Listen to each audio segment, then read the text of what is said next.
আওয়ামী লীগের remote control ভারতের হাতে মন্তব্য করে বিএনপি ও দলটির সমমনা নেতারা দাবি করেছেন, অর্থনৈতিক সংকটের কারণে ৩ মাসের মাথায় আওয়ামী লীগ ক্ষমতা ছাড়তে বাধ্য হবে। দেশের সার্বভৌমত্ব কাঁটাতারে ঝুলছে মন্তব্য করে সরকারের পতনে সবাইকে ঐক্যবদ্ধ হওয়ার আহ্বান জানান তারা। বিদ্যুৎ, জ্বালানি ও রেলের ভাড়া বৃদ্ধির প্রতিবাদ ও খালেদা জিয়াসহ নেতাদের মুক্তির দাবিতে জাতীয় প্রেসক্লাবের সামনে নাগরিক অধিকার আন্দোলনের অবস্থান কর্মসূচি।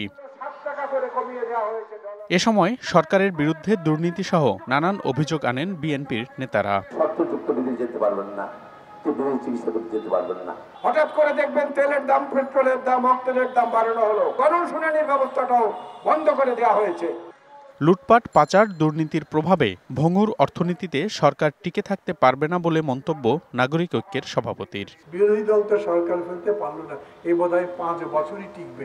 আমি বলছি 5 বছর বাদ দেন না ভাই, 3 মাস বিদেশ থেকে প্রয়োজনীয় জিনিস আমদানি করার টাকা নেই সরকারের কাছে, ওই 3 মাসের পরে থাকবে কি নিয়ে? পরে বিকেলে একই দাবিতে রাজধানীর নয়াপল্টনে দলের কেন্দ্রীয় কার্যালয়ের সামনে সমাবেশ করে ঢাকা মহানগর দক্ষিণ বিএনপি। দাবি করা হয়, সরকারের পতন এখন সময়ের দাবি।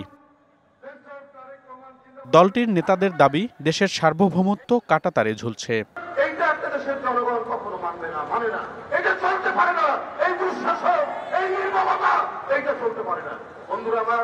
এর বিরুদ্ধে আমাদের ঐক্যবদ্ধ প্রতিরোধ করতে হবে।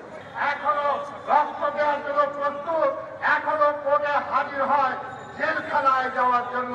তাই বিএনপি আপনাদের সাথে আছে, আসুন জনগণকে বলি। পরে দলীয় কার্যালয়ের সামনে বের করা হয় একটি মিছিল। মনিরুল সোহাগ, ডিবিসি নিউজ, ঢাকা।